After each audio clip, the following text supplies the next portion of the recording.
نحمد و نصلی علی رسولہ الکریم اما بعد فاعوذ باللہ من الشیطان الرجیم بسم اللہ الرحمن الرحیم فاسألوا اہل الذکر ان کنتم لا تعلمون صدق اللہ العظیم۔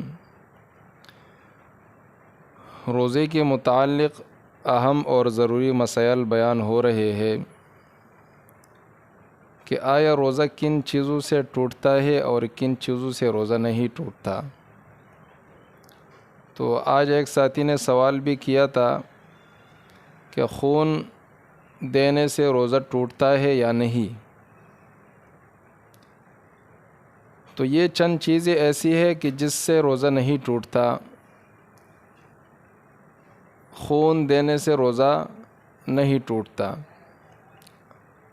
انجیکشن لگانے سے روزہ نہیں ٹوٹتا، اسی طریقے سے آنکھوں میں سرما لگانے سے روزہ نہیں ٹوٹتا، اور خوشبو لگانے سے روزہ نہیں ٹوٹتا،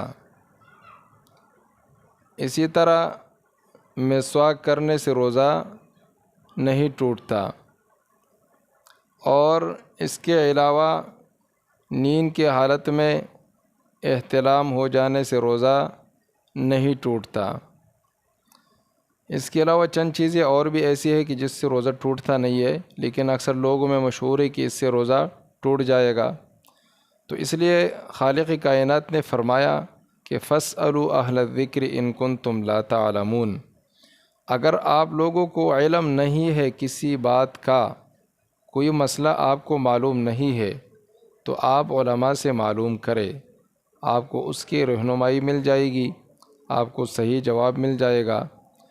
تو خون کے متعلق اگر کوئی شخص مسواک کر رہا ہے اور اس کے مسوڑ سے خون نکل آیا، یہ اگر حلق کے اندر نہیں گیا تو اس کا روزہ نہیں ٹوٹے گا، اس کو احتیاط کرنا چاہیے اور اس کو باہر تھوکنا چاہیے۔ اسی طریقے سے جو خون آپ کسی کو خون کی ضرورت ہے، آپ خون دے رہا ہے تو خون دینا ثواب ہے، اور یہ دوسری مسلمان کے ساتھ بلائی اور اچائی ہے، اس میں ثواب ہے، اجر عظیم ہے، اس سے روزہ نہیں ٹوٹتا۔ لیکن احتیاط کرنی چاہیے کہ جو خون دے رہا ہے وہ کمزور نہیں ہو، مطلب اس کو اتنی کمزوری نہیں ہو کہ اگر یہ خون دے گا تو اس کا روزہ خراب ہو جائے گا، کمزوری کی وجہ سے اس کو چکر آنے لگے گا، اسی طریقے سے اس کو خود کھانے پینے کی ضرورت پڑے گی اور یہ بے ہوش ہو جائے گا، اس کا روزہ ٹوٹ جائے گا۔ تو اگر یہ اندیشہ موجود ہو کہ خون دینے سے اس کو کمزوری آئے گی اور اس کا روزہ خراب ہو سکتا ہے، تو اس صورت میں خون دینا جائز نہیں ہے۔ اور اگر اس کو یہ اندیشہ نہیں ہے، یہ خوف نہیں ہے، پہلے سے بھی خون اس نے دیا ہے، اس کے ساتھ کوئی ایسا مسئلہ پیش نہیں آیا، تو اس صورت میں یہ خون دے سکتا ہے، اس میں کوئی قباحت نہیں ہے، روزہ اس سے نہیں ٹوٹتا۔ اس کے علاوہ انجیکشن لگانے سے، جو ہاسپٹل میں آپ جا رہے، آپ کے ساتھ مسئلہ ہے، بیماری ہے، انجیکشن لگا رہے، لوگ اکثر کہتے ہیں اس سے روزہ ٹوٹتا ہے، تو اس سے بھی روزہ نہیں ٹوٹتا۔ روزہ کھانے پینے سے ٹوٹتا ہے، اور اسی طریقے سے روزہ جو ٹوٹتا ہے وہ اپنی بیوی کے پاس جانے سے، اس کے ساتھ ہم بستری کرنے سے، اس سے روزہ ٹوٹتا ہے۔ اس کے علاوہ جان بوجھ کر کھانے پینے سے روزہ ٹوٹتا ہے، اور بہت ساری چیزیں ایسی ہیں جس سے روزہ ٹوٹتا ہے، لیکن اس سے روزہ نہیں ٹوٹتا۔ اگر آپ کو ضرورت ہے، حکیم نے یا ڈاکٹر نے بولا کہ آپ انجیکشن لگائے، تو آپ انجیکشن لگا سکتے ہیں، البتہ ٹیبلٹ نہیں کھا سکتے، کیونکہ اس کا تعلق معدے کے ساتھ ہے۔ حلق کے نیچے جو چیز اتر جائے، معدے میں چلا جائے، اس سے روزہ ٹوٹتا ہے۔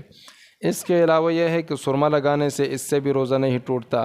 آنکھوں میں دوائی ڈالنے سے، جو دوا ڈالتے ہیں آنکھوں میں، اگر اس کا اثر وہ حلق کے اندر بھی محسوس ہو جائے، پھر بھی اس سے روزہ نہیں ٹوٹتا۔ اس کے علاوہ کان میں دوا ڈالنے سے روزہ نہیں ٹوٹتا۔ پہلے علماء کرام نے اس میں اختلاف بھی ہے، کچھ علماء کہہ رہے کہ اس سے روزہ ٹوٹتا ہے، کچھ علماء کہہ رہے روزہ نہیں ٹوٹتا۔ جو پہلے کے علماء کرام، فقہاء کرام تھے، ان کے نزدیک یہ تھا کہ اس سے روزہ ٹوٹتا ہے۔ اس کی وجہ یہ ہے کہ وہ یہ سمجھتے تھے، ان کا خیال یہ تھا کہ یہ کان کے ذریعے سے جو اس میں دوا ڈالتی ہے تو یہ معدے کے اندر چلا جاتا ہے، یہ دماغ میں چلا جاتا ہے، تو اسی وجہ سے روزہ ٹوٹتا ہے۔ لیکن آج کل کے سائنسی تحقیقات کے مطابق پتہ چلا ہے کہ یہ جو کان میں دوا ڈالتا ہے یہ دماغ میں نہیں جاتا، معدے میں نہیں جاتا، تو لہٰذا اس سے روزہ نہیں ٹوٹتا۔ تو یہ چند چیزیں ایسی ہے کہ جس سے روزہ نہیں ٹوٹتا۔ اسی طریقے سے کوئی شخص اپنی بیوی کے پاس جائے اور اس کو ہاتھ لگائے، اس کے قریب جائے، اس کا احتلام ہو گیا تو اس صورت میں اس کا روزہ ٹوٹ جائے گا، لیکن اس کو قضا کرنی پڑے گی اور اس کے اوپر کفارہ نہیں ہے۔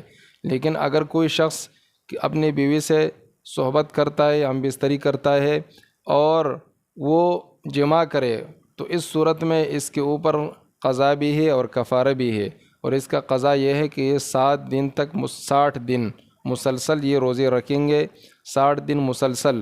اگر بیچ میں اس نے ایک دن بھی روزہ نہیں رکھا، ایک دن اس نے مثال کے طور پر 50 دن روزے رکھ کے بیچ میں ایک دن چھوڑ دیا تو یہ پھر سے از سر نو یہ 1 سے لے کے 60 تک روزے پورا کریں گے، کیونکہ یہ اس کے لیے ایک سزا ہے۔ اور حدیث شریف میں آتا ہے کہ یہ جو رمضان کا روزہ ہے اگر کسی نے یہ چھوڑ دیا، جان بوجھ کر چھوڑ دیا، اور اس کے بدلے میں یہ ساری زندگی بھی روزے رکھ کے پھر بھی رمضان کے روزے کے ثواب کے برابر وہ روزہ نہیں ہو سکتا۔